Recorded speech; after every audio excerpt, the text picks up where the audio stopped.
Deixa eu lhe falar uma coisa. Um presidente da República não pode ficar se humilhando para outro. Eu respeito todo mundo. Eu exijo respeito comigo. Na outra carta, que ele anuncia, sabe, os 50%, sabe, ele diz textualmente, é porque o governo, quem está governando o Brasil, está cometendo erros. Olha, ele que cuida dos Estados Unidos, do Brasil cuidamos nós. Só tem um dono nesse país. E só um dono manda no presidente da República, é o povo. É o povo que elegeu, é o povo que pode tirar. Então, essas atitudes antipolíticas, anticivilizatórias, é que coloca problema numa relação que não existia. Não é uma intromissão pequena, é o presidente da República dos Estados Unidos achando que pode ditar regras, sabe, a um país soberano como o Brasil. E não é admissível que nem os Estados Unidos e nenhum país, grande ou pequeno, resolva dar um pitaco na nossa soberania. Ora, o que nós não estamos encontrando é interlocução. É interlocução. Sabe, na hora que eles quiserem conversar, nós vamos conversar. Ora, eu vou repetir o que eu disse agora há pouco. Vou comentar. Nós estamos trabalhando, ainda ontem terminamos uma reunião quase 10 horas da noite, estamos preparando como é que nós vamos lidar com as empresas brasileiras que vão ter prejuízo nessa situação. Nós temos que criar condições de ajudar essas empresas, nós temos a obrigação de cuidar, sabe, da manutenção dos empregos das pessoas que trabalham nessas empresas, nós temos a obrigação de ajudar essas empresas a procurar novos mercados para os produtos delas, e nós temos a preocupação de convencer os empresários americanos a brigarem com o presidente Trump para que possa flexibilizar nisso. Tá? E veja que eu estou fazendo tudo isso quando eu poderia anunciar uma taxação de produtos americanos. Não vou fazer porque eu não quero ter o mesmo comportamento dele. Não vou fazer porque eu não quero ter o mesmo comportamento do presidente Trump. Eu quero mostrar que quando um não quer, dois não brigam. E eu não quero brigar com os Estados Unidos. Então, o que nós estamos é na expectativa de que nós vamos resolver.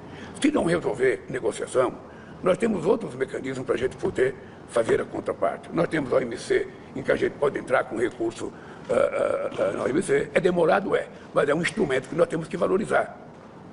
E nós já ganhamos coisa dos Estados Unidos na OMC. Sabe? Nós podemos entrar sozinhos, podemos entrar com um conjunto de países. E depois tem, sabe, o Brasil pode estabelecer também, sabe, atitudes contra produtos americanos. O que nós queremos é, primeiro, utilizar e gastar tudo que for possível gastar em negociação antes da gente tomar qualquer outra medida, sabe, que signifique que as negociações acabaram.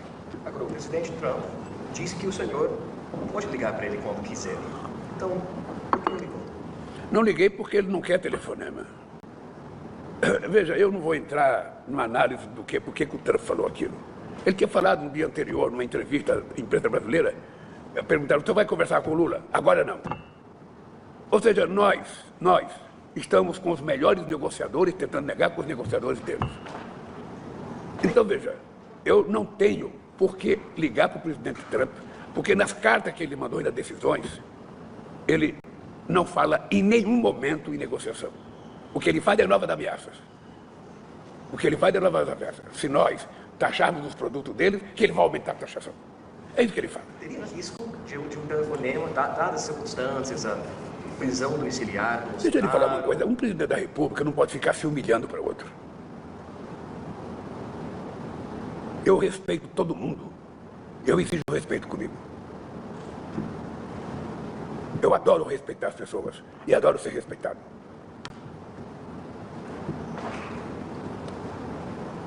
E a circunstância agora da prisão domiciliar do Bolsonaro teria chance de até piorar a relação antes de melhorar? Agora, veja, a Suprema Corte nossa não está dando a mínima para o que fala o Trump. E nem pode dar. Como a Suprema Corte americana não vai dar a mínima se eu estiver fazendo uma crítica a eles. A Suprema Corte está julgando o Bolsonaro com base nos autos, sabe, e nas delações feitas pelo pessoal que trabalhou com o Bolsonaro. Não tem nada inventado. Não é a oposição que está acusando o Bolsonaro. Não é a oposição. Não é alguém do exército de outro país, não. São os militares que trabalharam com ele, são as pessoas que trabalharam com ele que estão fazendo a delação. E é importante citar que no governo Bolsonaro ele tinha arquitetado, se perdesse as eleições, matar a mim, matar ao Alckmin e matar o juiz que está julgando o processo dele. Olha, se esse cidadão tivesse um mínimo de civilidade dentro dele, ele poderia se espelhar no meu comportamento. Eu perdi as eleições em 89, eu perdi as eleições em 98, eu perdi as eleições em 94, e cada eleição que eu perdi, eu voltava para casa para me preparar para disputar outra eleição. Esse cidadão não estava preparado para disputar eleições e perder. Ele tinha um comportamento de um ditador. Ele queria se perpetuar no poder, só que tem um problema, tem que perguntar para o povo. Sabe? O povo é que decide, quer ou não quer. E o povo não quis. E ele achou que era de direito dele, até por força, ficar aqui e organizou o golpe de 8 de janeiro. Que só não aconteceu no dia 1º de janeiro, porque tinha muita gente em Brasília. Então ele está sendo julgado por isso. Ele está sendo julgado pelos atos dele. E agora, eu acho que ele deveria ser julgado por mais processo, porque o que ele está fazendo agora, insuflando os Estados Unidos contra o Brasil, causando prejuízo à economia brasileira, causando prejuízo aos trabalhadores brasileiros, ele e o filho dele deveriam ter outro processo e ser condenados como traidores da pátria. Traidores da pátria, é isso que ele é. Porque não tem precedente na história um presidente da República e um filho que é deputado ir para os Estados Unidos para insuflar o presidente dos Estados Unidos contra o Brasil. Isso nunca existiu na história, eu acho que de nenhum país do mundo. Eu já conheço gente que pediu asilo político, foi para o país e ficou sem participar de política durante muito tempo. Mas não. O deputado federal, filho do ex-presidente, vai aos Estados Unidos com a missão de contar mentira e de insuflar o governo americano contra o Brasil. Essa gente vai ser processada por isso. E essa gente sabe que vão ser julgada. E ele sabe que ele pode ser condenado. Então, não é possível admitir isso. O que não é possível é que nós temos uma relação, o Brasil sempre teve uma relação, o Bush manteve uma relação excepcional com o Brasil, o Obama excepcional com o Brasil, o Biden excepcional, o Clinton excepcional e outros antes. Então, o comportamento do presidente Biden é o comportamento de uma pessoa, sabe, que acha, sabe, que ele foi eleito presidente dos Estados Unidos para mandar no mundo. E o mundo não é assim. Olha, vamos colocar as coisas, Brady, do jeito que ela aconteceu. O presidente Trump, ele categoricamente e publicamente, ele é contra o multilateralismo. Ele prefere unilateralismo. Ele prefere negociar país por país ao invés de negociar numa instituição como a OMC. Isso já está claro. Então ele taxou praticamente todos os países do mundo que têm relação com ele e é um direito dele taxar. Aqui no Brasil, de vez em quando, a gente é obrigado também a aumentar a taxação de algum produto que a gente acha que está causando problema para o nosso produto. O que não justifica a atitude do presidente Trump é a justificativa que ele dá para poder fazer a taxação. Ou seja, no caso do Brasil, ele publica na carta dele, que foi publicada no site, a carta não foi enviada para mim, a carta foi publicada no portal dele. Tá? Eu li porque ele é jornal, não enviou a carta para mim. Ele começa falando, sabe, de que existe uma perseguição política ao ex-presidente do Brasil e que é preciso parar com isso imediatamente. Ele coloca a palavra imediatamente. Ora, ele deveria saber, como presidente que é, de um país que tem uma Suprema Corte, que o presidente da República não manda na Suprema Corte. Que na maioria dos países do mundo a Suprema Corte é independente. Aqui no Brasil, ela é autônoma. Da mesma forma que o Poder Executivo e da mesma forma que o Poder Legislativo. Nós somos 3 poderes que vivemos em sintonia, mas todo mundo tem autonomia. Ora, então, o primeiro erro da carta é esse. Achar que pode dar ordem de uma Suprema Corte parar com o processo. A segunda é uma inverdade, dizendo que ele está fazendo a taxação por conta do déficit comercial dos Estados Unidos. O Brasil é superavitário com o Brasil, esse número eu já falei 10 vezes. Nos últimos 15, 16 anos, eles tiveram um superávit de 410 bilhões de dólares com relação ao Brasil. Então não tem nada de déficit. E só para você ter ideia, dos 74% dos produtos americanos que vêm para cá, paga 0 de imposto. Dos que pagam, os 8 principais pagam 0. E a média geral é de 2,7%. Portanto, não há nada anormal na nossa relação comercial com os Estados Unidos. Ora, a terceira coisa que ele coloca... Então, veja, a questão do desequilíbrio econômico também não é verdade. E a terceira é tentar impor ao Brasil a ideia de que nós não podemos regular as Big Techs. Que ele não admite que a empresa americana seja regulada. Olha, peraí, esse país é soberano, esse país tem uma Constituição, esse país tem uma legislação. Ora, é da nossa obrigação regular o que a gente quiser regular de acordo com os interesses e a cultura do povo brasileiro. Se não quiser a regulação, que saia do Brasil. Não existe outro mecanismo. Não existe outro mecanismo. Tá? Da mesma forma que lá nos Estados Unidos, uma empresa brasileira é obrigada a seguir a legislação americana. Da mesma forma que na França temos que seguir a legislação francesa e assim por diante. Então não é cabível a primeira carta que ele mandou para mim. Não é cabível. São 3 assuntos, sabe, que não há como o governo deixar de discutir.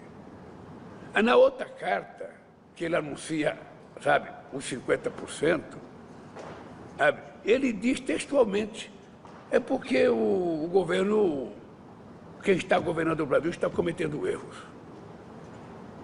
Olha, ele que cuida dos Estados Unidos, do Brasil cuidamos nós. Só tem um dono esse país. E só um dono manda no presidente da República, é o povo. É o povo que elegeu, é o povo que pode tirar. Então, essas atitudes antipolíticas, anticivilizatórias, é que coloca problema numa relação que não existia. O meu vice-presidente que está negociando é um homem que foi governador do estado de São Paulo durante 16 anos. É um homem que não tem nada de esquerda. É um cidadão brasileiro altamente preparado que está negociando. Porque ele é ministro da Indústria e Comércio do Brasil. O Haddad está tentando negociar. O meu ministro Mauro Vieira está tentando negociar. Ora, o que nós não estamos encontrando é interlocução. É interlocução. Sabe, na hora que eles quiserem conversar, nós vamos conversar. Ora, eu vou repetir o que eu disse agora há pouco. Vou comentar. Nós estamos trabalhando, ainda ontem terminamos uma reunião quase 10 horas da noite, estamos preparando como é que nós vamos lidar com as empresas brasileiras que vão ter prejuízo nessa situação.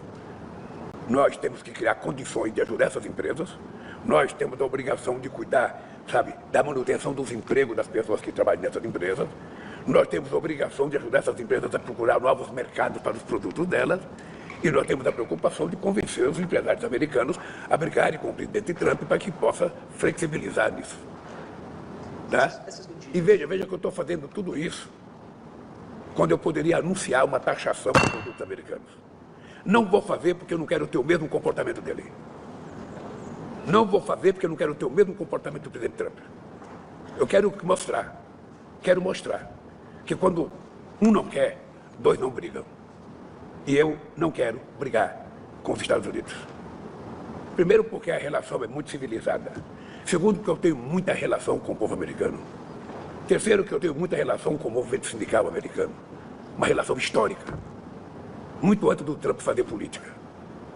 E eu quero manter essa relação. E também não quero causar prejuízo aos trabalhadores americanos. É esse sinal que eu quero dar. Tá? É que eu vou fazer o que tiver que fazer para ajudar as empresas que forem prejudicadas, para ajudar os trabalhadores que forem prejudicados, antes de tomar qualquer atitude drástica que possa piorar as coisas. E quais são as É isso. Não, as medidas, sabe, se eu falar antes não será mais drástico, ou seja, eu tenho que pensar. Mas em relação, por exemplo, ao emprego, né, é uma grande preocupação do governo. As empresas que receberem essas medidas vão ter, por exemplo, garantir um emprego, garantir a segurança? Veja, eu não posso dizer para vocês, na base do eu acho, eu penso, não. Eu estou fazendo reunião todo santo dia.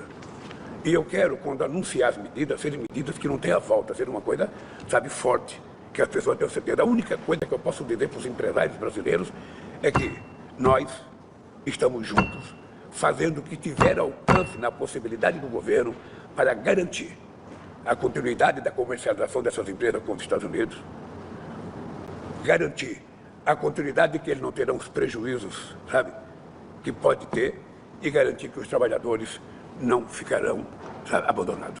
É isso que eu posso dizer, alto e bom som. E essas medidas podem ficar fora da meta fiscal, presidente? As medidas podem ficar fora da meta fiscal, porque vai ter um custo do governo. Veja, como você é um jornalista muito esperto, eu vou ter que estar perguntando o que eu não posso falar. Veja, obviamente que nós não podemos, sabe, agir como se nós tivéssemos um cobertor curto. Eu cubro a cabeça e descubro os pés, eu cubro o pé e descubro a cabeça. Não, nós vamos fazer aquilo que tiver no alcance da economia brasileira, mantendo a responsabilidade fiscal que nós estamos mantendo no governo. Mas presta atenção, Lita, vamos fazer o que for necessário. Vamos fazer o que for necessário. A única certeza que eu tenho é que eu acredito que a gente vai encontrar uma solução.